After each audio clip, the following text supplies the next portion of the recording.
Good morning, students. Let's start with a new chapter today. It is Hatred with Love.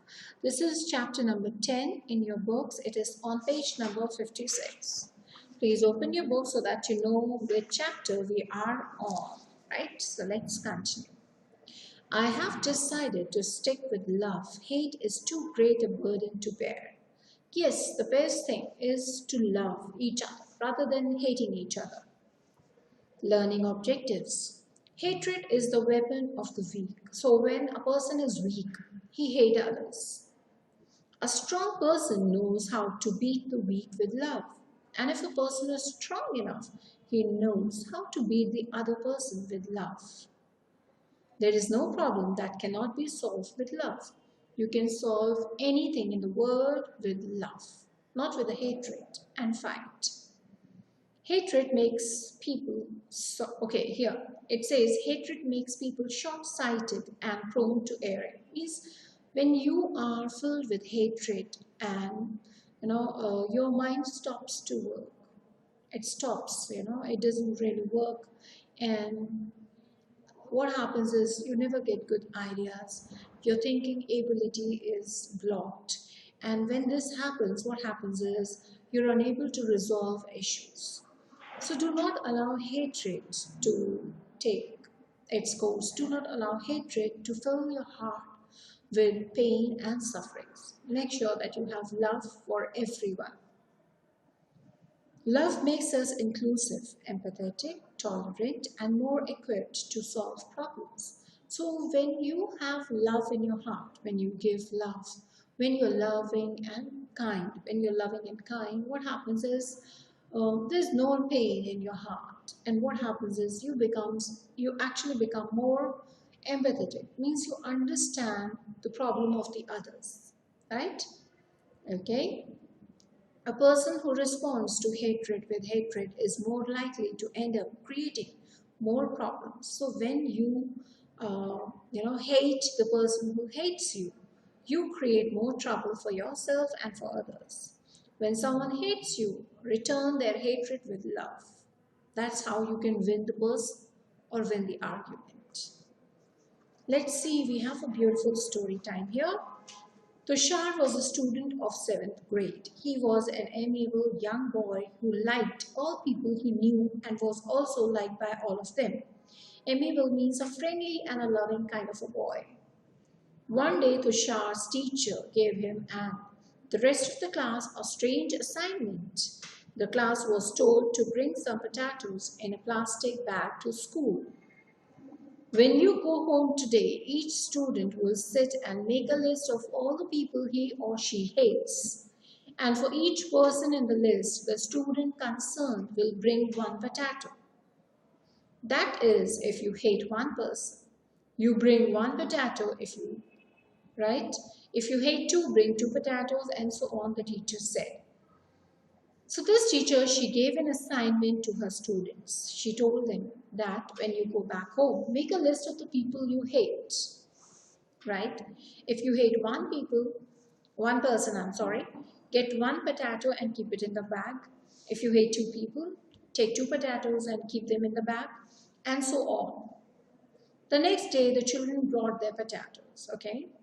Some had two, some had three, some even had 5 or 6 potatoes.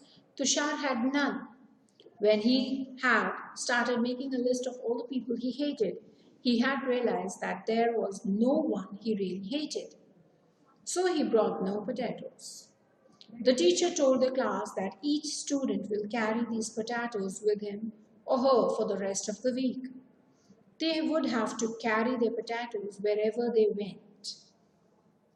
But I don't have any potato, teacher, Tushar said. All the students had a good laugh over this, but the teacher only said, never mind, you don't need to participate in this activity. Tushar had no potato. That means he never hated anyone. As the days passed, the students felt bad smell. Of course, they were rotting, right? Their potatoes had begun to rot and it was getting difficult to bear the stench. Now, stench means the smell. It was a kind of a burden for them that they were carrying every day. And some students who had many potatoes found it difficult to carry the heavy load at all times. but they were not allowed to part with their potatoes. Before the end of the week, that was the rule. So they had to carry it. Somehow the week passed and the students got rid of their potatoes, completely rotten by now. The teacher asked, "How did you feel in this one week?" The students complained about the problem of the smell, the weight that they faced. Of course, students, they must have faced different problems, and that's what they complained about to their teacher. The teacher smiled and said, "This is similar to what we carry in our hearts as hatred. When we don't like someone, our hearts become heavy with hatred for them. We tend to carry that load wherever we go. And there comes a time when the hatred begins to rot and make our hearts unhealthy.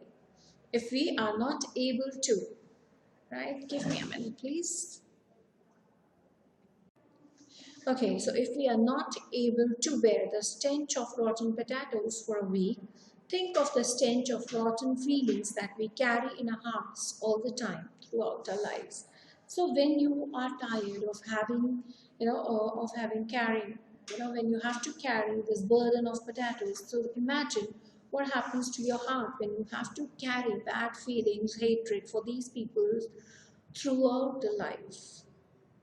We must learn from Tushar, who doesn't harbor any hatred for anyone. He is therefore a happy child, said the teacher.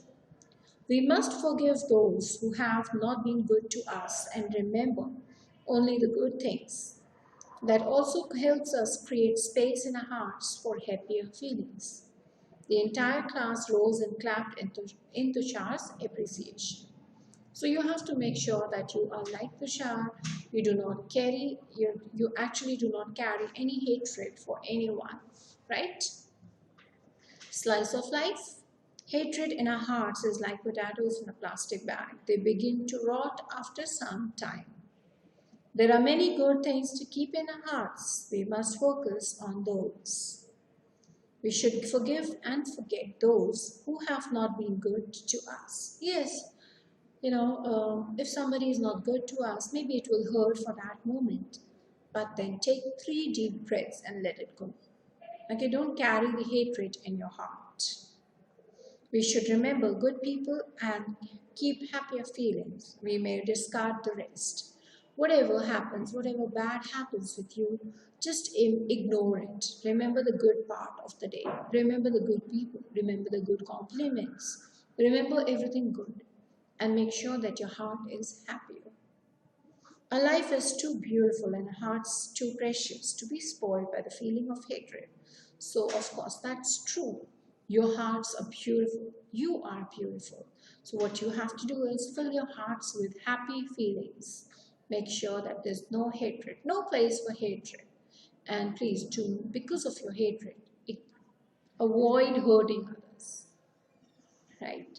So that is it for today. We have some questions. Let's see. It is on page number 59. Why was Tushar liked by most people he knew? But why? He was a kind and a friendly person. He was very friendly to others. What was the assignment Tushar's class got from the teacher? To carry the number of potatoes as the number of people they hated in a plastic bag for a week. What were the problems? Of course, there were the problems of that the potatoes was rotting. They were actually, rotting, and because of the stench and the burden that they had to carry. What happens when we dislike someone and keep a hatred for them in our hearts? It starts to spoil our lives. If we carry hatred in our hearts, what happens is we spoil our own lives. We carry the burden throughout our lives, and that's not good. What should we do with our negative feelings for others? We should let them go. And in order to keep our hearts healthy, we should learn to appreciate good things in our lives. We should be thankful. We should be grateful for the good people around us, for the good compliments that we get, for the good, the loving people that we have in our lives, rather than, carrying the burden of the people who hate us. You have beautiful hearts. Make sure that you love yourself and do not let others hurt you. That is it for today, right? Thank you.